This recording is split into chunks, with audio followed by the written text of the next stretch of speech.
How to find your Ikigai in 2022 life missions. That's something I'm going to talk about today, so stick around. Hi, my name is Sachiaki Takamiya. I am the author of the Ikigai Diet and the founder of this diet. Right. Okay, so how to find your Ikigais in 2022. In the last video, I talked about Ikigai as a kind of a daily joys or pleasures that motivate you to live. And today, I'd like to talk about the second meaning of Ikigai. As I said in the last video, Ikigai has two meanings. One, daily joys or pleasures that motivate you to live. And two, life purposes or life missions, right? So daily joys or pleasures are something small, such as walking or, having coffee in the morning or, spending some time with your grandchildren and so on, yeah? But today, we're talking about slightly bigger things, like more kind of serious significance, something you feel that you came here to do, like your mission, yeah? Like what you are born to do, yeah? Usually it is something like your work, or it could be a volunteer activity, or even it could be a hobby, but some kind of project or lifestyle that you feel it is fulfilling to you, and you feel that kind of give you a vitality, and that is the purpose that drive you to live your life, yeah, right? And we need to think of it in terms of 2022, yeah? Now, 2022, it's going to be the post-pandemic era, I think. Well, we have had this pandemic for nearly 3 years now. Well, kind of starting 2020, and then with 2021 and 2022, the third year. And we all know that we have to live with the pandemic, meaning maybe it will disappear, but as a kind of infectious disease, it will come back again and again, and maybe minor one and so on. I think it's going to be like a regular flu or even like a common cold, yeah? But one thing we know is that there are certain changes in our life. Yeah, it is more beneficial to lead a certain kind of lifestyle. For example, moving to the countryside.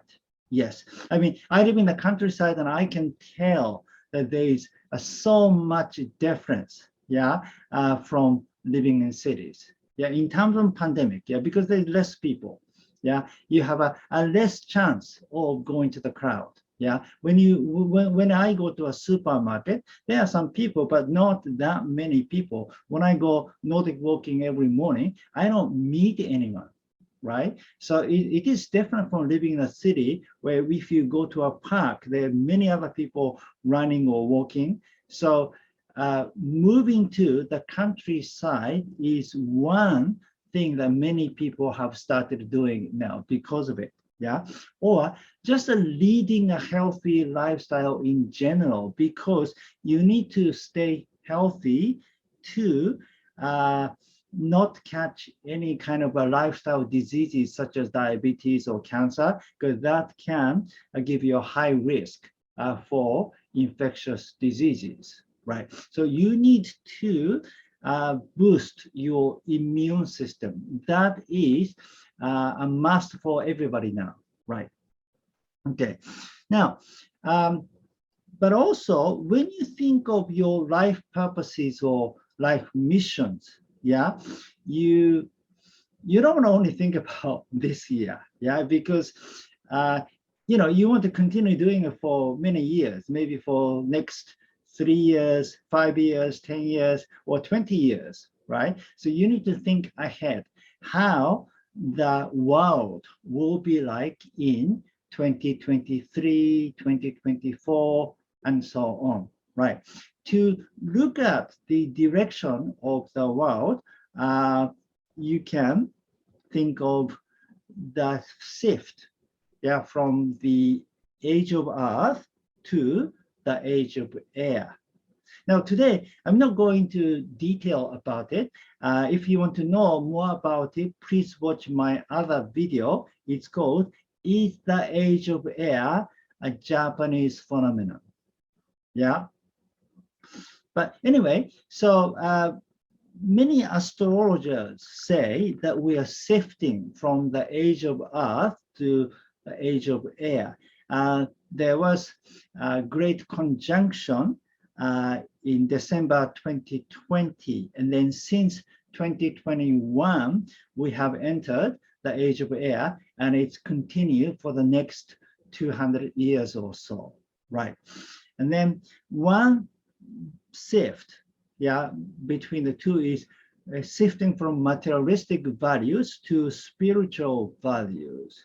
So in the past, people chasing after materialistic success, such as building your company and expanding it, making branch offices everywhere. So like growing your business, the growth and expansion was your value.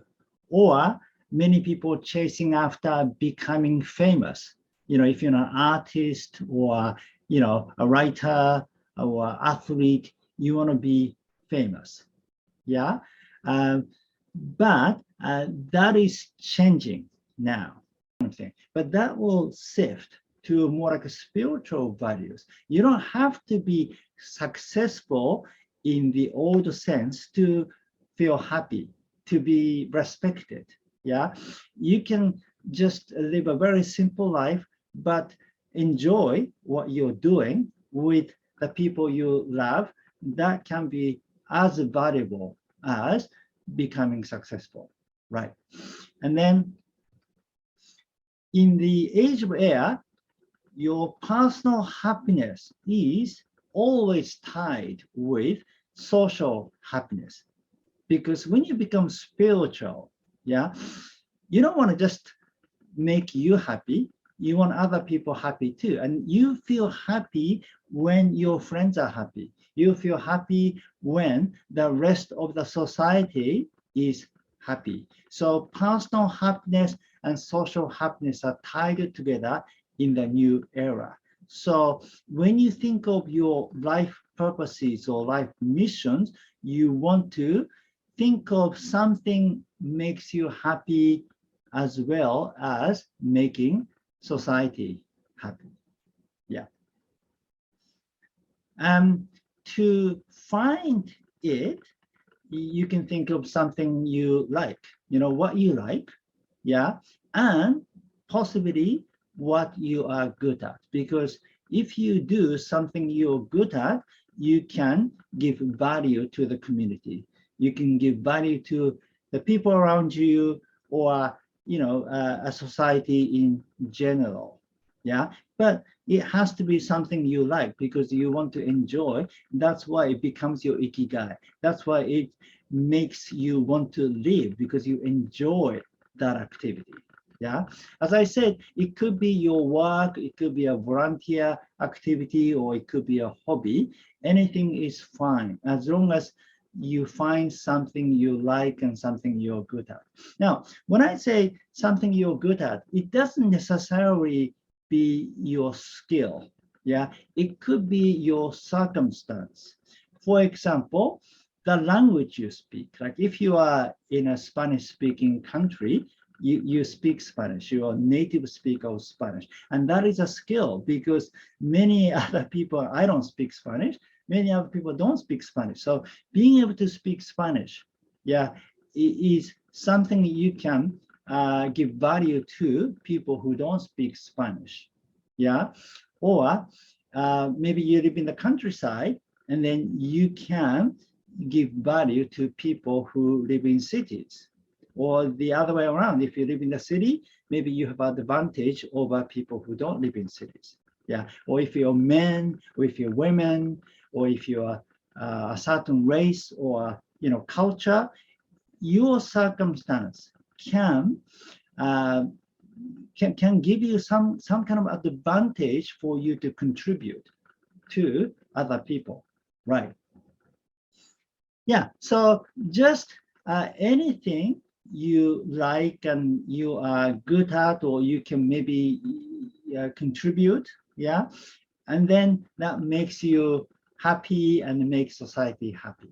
Yeah, that can be your ikigai in 2022, and it will continue, many years after that, right?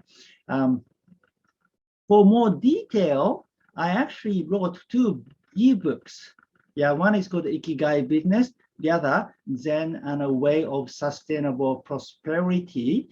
And those 2 deals with how to find a business or activity that makes you feel happy and makes society happy.